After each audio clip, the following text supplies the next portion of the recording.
Hi, this is Ted. Today, you know what I want to discuss here is John 10:38.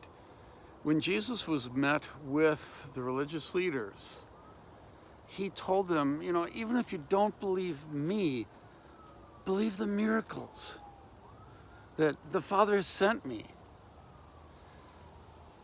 What he's doing is he's focusing on those miracles and he's saying, that is demonstration. That is the evidence you need to see that I am from God. So we are not just to accept any kind of miracle. We are to start looking a little deeper and see and ask ourselves, is this a real miracle or is this an imitation miracle? I find they're a problem, because imitation miracles are the vast majority of what we see. I'm not saying all miracles are imitation, but there are a lot of miracles out there that we really believe are real, but in reality, they are imitations. All right, you go to see somebody like Benny Hinn or Kenneth Copeland or a myriad of other preachers who claim to be healing you, who claim that they have the power to heal. And you go to their crusades, you go to their churches, and you stand in line and you see people up there getting healed, and it's so impressive. But because you don't know that there are imitation miracles, you believe. You see people getting out of their wheelchairs. You see blind being able to see. You see deaf being able to hear. You see these things. You see the joy of the person who has just been relieved from pain of arthritis scattered throughout their whole body. And you rejoice and you say, praise God, this is awesome stuff. But you don't know. You don't realize that there are imitations out there. You believe it can't be an imitation. Why? Because this person preaches the gospel. This person tells us about Jesus and leads us to Jesus. It must be from God. And not only that, but he says, it's God. They're not taking the credit, they're giving it to God.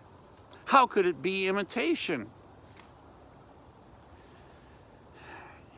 I will flat out say some of these people honestly believe and are convinced that what they are doing is really from God and that they really are seeing real miracles.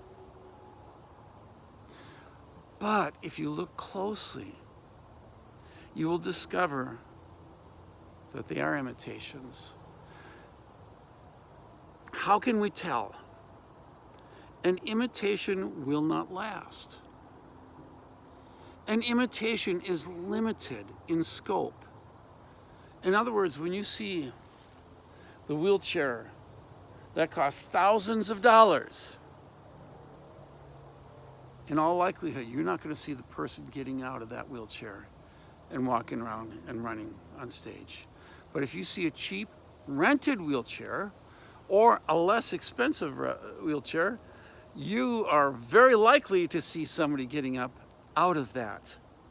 Why? Because this is an imitation miracle. What's going on? Well, there's two ways to being able to tell. First of all, you're going to have to do some research. You're going to have to do some learning. This channel that I have will help you to learn some of the basics.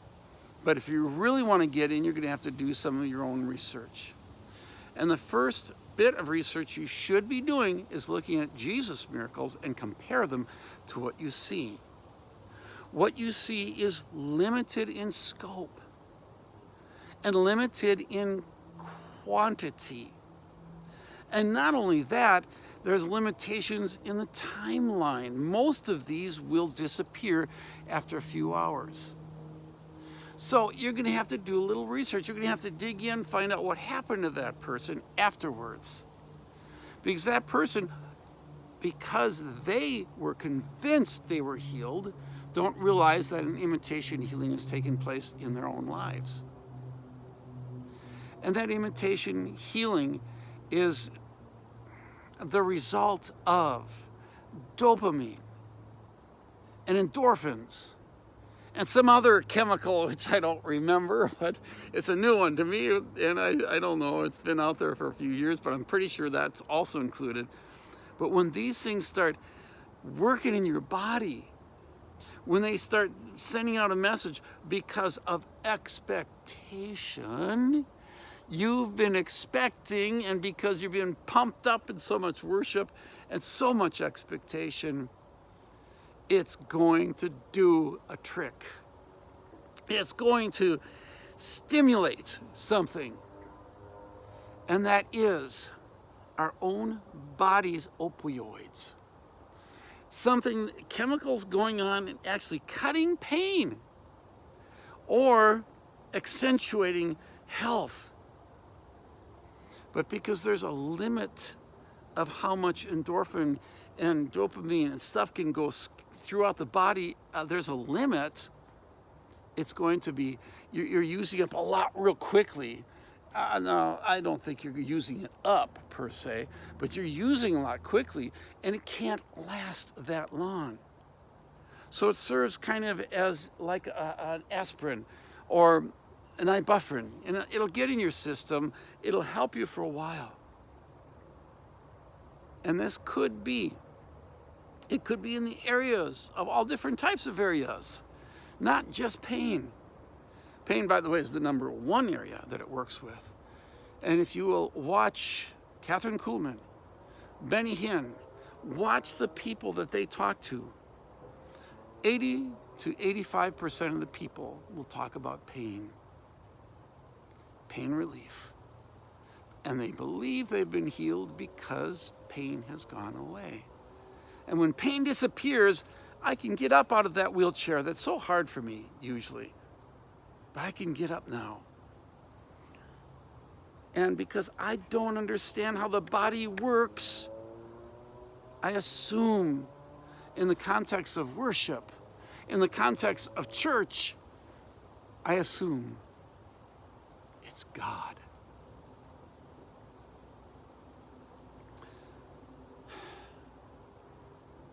There's one other thing I do want to bring up before I take off here. Understanding how endorphins and dopamine work in your body is one key, because that helps you understand. And by the way, the more you understand, the more you'll see every miracle you see on stage can be reproduced by the placebo effect. And that placebo effect is what happens when endorphins and dopamine start scattering throughout your body. Every one of those can be duplicated. But you know what? Those aren't alike. Look at Jesus' miracles. You will never see somebody with withered hand straightened out on those stages. In fact, all you're seeing is people getting out of wheelchairs. You're not even seeing what's going on inside their bodies. And those people are going to be surprised when they go back to the doctor and find nothing was cured. Those people are going to be disappointed and start blaming themselves when nothing really long-term has happened. Why? Because those endorphins and dopamine tricked them. Now, endorphins and dopamine are really meant well. We're created with that for a special reason. But they're not meant to pose as healing. I'll get into that another time. Final thing I want to say, when Jesus healed, he could heal entire crowds. I believe about 2/3 of the crowd time that he had, everybody in the crowd were healed. Everybody. That will never happen with Benny Hinn. I guarantee it. I guarantee you will never have seen that with a lot of these faith healers who have promoted themselves as faith healers and sometimes believe that God has given them a gift of healing. So look at Jesus' miracles, compare them to what you're seeing today. You will see night and day difference. Why? Because you are looking at imitation miracles. And because these are imitations that look so real on the surface for an hour or two, sometimes longer, because they look so real,